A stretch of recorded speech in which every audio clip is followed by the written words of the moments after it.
Welcome to the deep dive.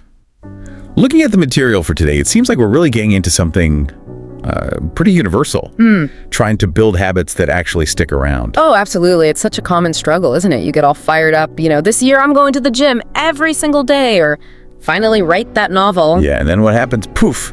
Motivation's gone in like a week, and then you feel terrible about it. Exactly. We blame ourselves, think, oh, I just lack discipline or something. But, a key point from the sources we looked at is that it's often not really us.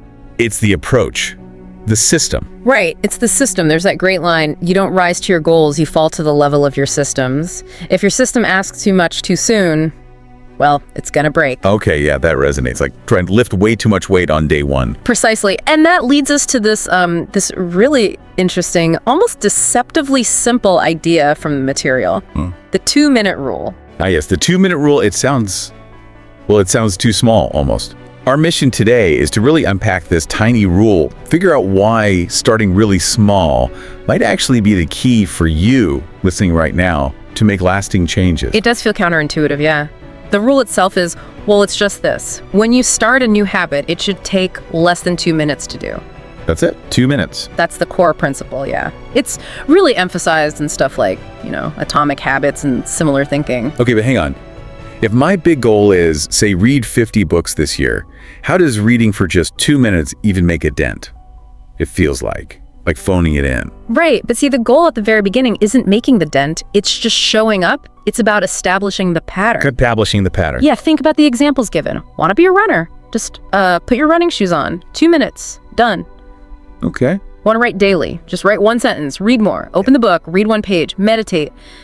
Sit down. Focus on your breath for, 2 minutes. So you're basically separating the action of starting from the huge outcome you eventually want. Why is that little start so powerful then? Well, a few reasons, really. First, it just crushes the resistance, 2 minutes is so small, your brain barely puts up a fight. Right. It's hard to make an excuse for 2 minutes. Exactly. It's like too easy not to do it. Sure. Second, and this is super important, it builds self-trust.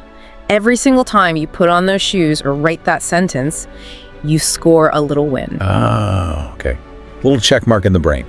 Your brain goes, okay, we said we'd do this tiny thing, and look, we did it. These little wins, they build proof that you're someone who follows through. And that feeds right back into that identity idea from the source material, doesn't it? You're not just doing running, you're becoming a runner. Precisely. It's about becoming. You prove it to yourself, tiny step by tiny step. I'm a writer. I'm someone who moves their body. That identity shift is huge. Okay, that makes sense. And the third reason? Momentum. Just pure momentum. The hardest part is usually getting started, right? Once the shoes are on, hey, maybe you do feel like a quick walk. Once you write that one sentence, maybe another one pops into your head.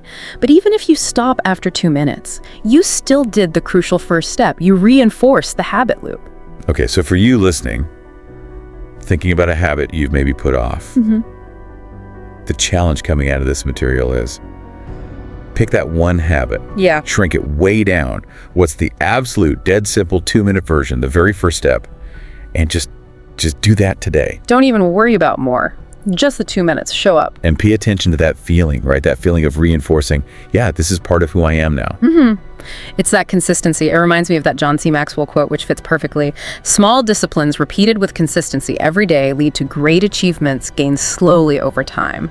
That really nails it. Slow gains through consistency. And it makes you think, if showing up for just 2 minutes can start to change how you see yourself, build that trust, what other maybe deeper limiting beliefs could you start chipping away at? Yeah. Oh, that's a really interesting extension, isn't it? It makes you wonder about things like imposter syndrome, that feeling of I'm not good enough or I don't belong here. If these tiny, consistent actions build real confidence in one habit, could that same principle apply? Could tiny steps be a way to build confidence against those bigger doubts too? Definitely something to chew on. If you loved this episode of The 1% Shift and want more bite-sized motivation to transform your life one small step at a time, make sure to subscribe to the channel and hit the bell icon so you never miss an episode. And if you're ready to take the next step in your journey, click the video right here. It's packed with insights that will keep you growing, shifting, and showing up every day.